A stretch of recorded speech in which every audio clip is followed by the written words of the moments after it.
السلام علیکم ورحمۃ اللہ وبرکاتہ۔ بسم اللہ الرحمن الرحیم وبہ نستعین اما بعد۔ وقال الامام احمد رحمہ اللہ کم من نظرۃ القت فی قلب صاحبها البلاء۔ محترم اسلامی بھائیوں اور بہنوں، کچھ باتیں اس گروپ میں بطور نصیحت ڈال رہا ہوں۔ اللہ تعالیٰ سے دعا ہے کہ اللہ ہمیں اور آپ کو سننے سے زیادہ عمل کی توفیق عطا فرمائے۔ عربی میں کہتے ہیں الجوال نعمت ام نقمہ۔ جوال یعنی موبائل نعمت بھی ہے اور لعنت بھی ہے۔ اگر اس موبائل کو آپ اچھے کاموں میں یوز کریں گے، استعمال کریں گے، قرآن و حدیث کو پھیلانے میں، کسی کے گھر کا معاملہ بگڑ گیا ہے اس کو سلجھانے میں، ہے نہیں، تو اس طرح کے کاموں میں آپ موبائل کو استعمال کریں گے تو یہ نعمت ہے۔ اور لعنت اس حساب سے ہے کہ کسی کی عزت و آبرو سے آپ کھیل لیں، کسی کے گھر کو برباد کر دیں، ہیں کسی کو آپس میں لڑانے جھگڑانے کا کام کریں، تو اس حساب سے یہ لعنت ہے۔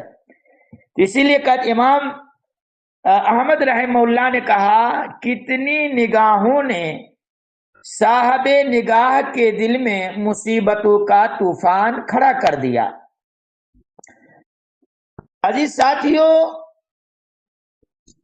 قرآن و حدیث کے دلائل سے پتہ یہ چلتا ہے کہ بری نگاہ سب سے زیادہ خطرناک ہے، اور بالخصوص ابھی کے دور میں موبائل کے استعمال کے لیے نگاہ اساس ہے، اصل گھر سمجھیے، جڑ سمجھیے، جس کو زہریلے تیر یعنی زہریلے نگاہ سے تشبیہ دیا گیا ہے، کیونکہ اگر یہ زہریلا تیز انسان کے جسم میں پیوست ہو جائے، داخل ہو جائے، تو اس کی وجہ سے سارے جسم میں زہر پھیل جاتا ہے۔ اسی طرح سے اس موبائل سے بہت سارے بھائی اور بہت ساری بہنیں تصویروں اور فلموں کا کام لیتے ہیں، ادھر ادھر کی باتیں زیادہ کرتے رہتے ہیں، آپس میں ایک دوسرے کی عزت و آبرو کو تار تار کرنے میں لگے رہتے ہیں۔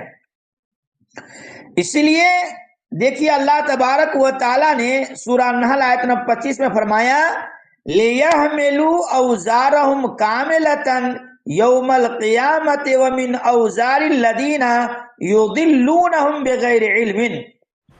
اس کا نتیجہ یہ ہوگا کہ قیامت کے دن یہ لوگ اپنے پورے بوجھ کے ساتھ ہی ان کے بوجھ کے حصے دار ہوں گے جنہیں بے علمی سے گمراہ کرتے رہے۔ دیکھیے، ہم اور آپ اپنے بال بچوں کی پرورش کے لیے، ان کی تعلیم و تربیت کے لیے، کھانا کپڑا کے لیے پردیس میں زندگی بسر کر رہے ہیں، اور کبھی بھوکے رہ کر، کبھی باسی کھانا کھا کر، کبھی تازہ کھانا کھا کر کے گھر میں جیسے ہی تنخواہ ملتی ہے بھیج دیتے ہیں۔ ہمارے بچے کہاں جا رہے ہیں، کیا کر رہے ہیں، کوئی معنی مطلب نہیں۔ اور بالخصوص آج کے اس پرفتن دور میں یہ موبائل بہت خطرناک ہو گیا ہے۔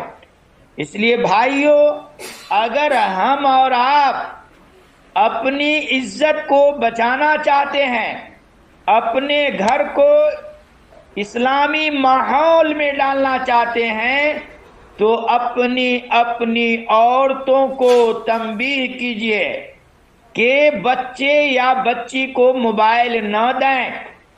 اگر بچی موبائل دیکھنا چاہتی ہے تو آپ اپنی عورتوں کو کہیں کہ اپنے گھر میں اپنے سامنے بچوں کو دکھلا دیں، اسی طرح سے رات میں ان کو موبائل نہ دیں.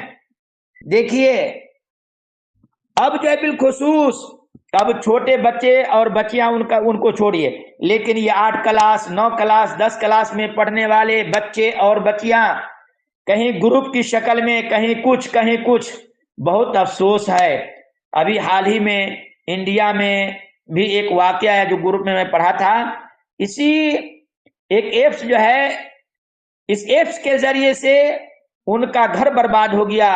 ان کے والد سے پوچھا گیا تو کہا ہم نے ابھی تک اپنی لائف میں اپنی بچی کو موبائل نہیں دیا، لیکن موبائل کیسے لی نہیں لی ہم نہیں جانتے ہیں.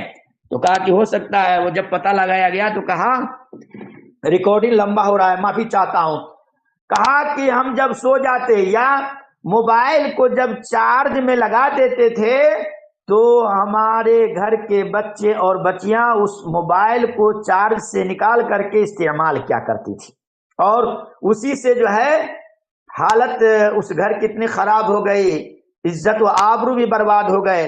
اب والدین شرم کے مارے جو ہے اس قدر رو رہے تھے کہ مت پوچھئے. اس لیے بھائیو آخر میں یہی کہوں گا کہ ہم ہوں یا آپ ہو، کوئی بھی گھر، کسی کا بھی گھر نہیں بچا ہوا ہے ابھی کے اس پرفتن دور میں.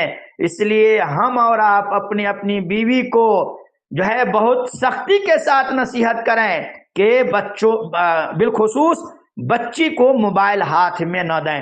اللہ تعالیٰ سے دلی دعا ہے اللہ ہمیں اور آپ کو ان ساری باتوں پر سن کر عمل کی توفیق عطا فرمائیں اور اپنے گھروں کی حفاظت کریں. اللہ ہماری عزت و آبرو کی حفاظت فرمائیں. اللہ ہمیں شر سے بچائے. آمین. والسلام علیکم ورحمۃ اللہ وبرکاتہ.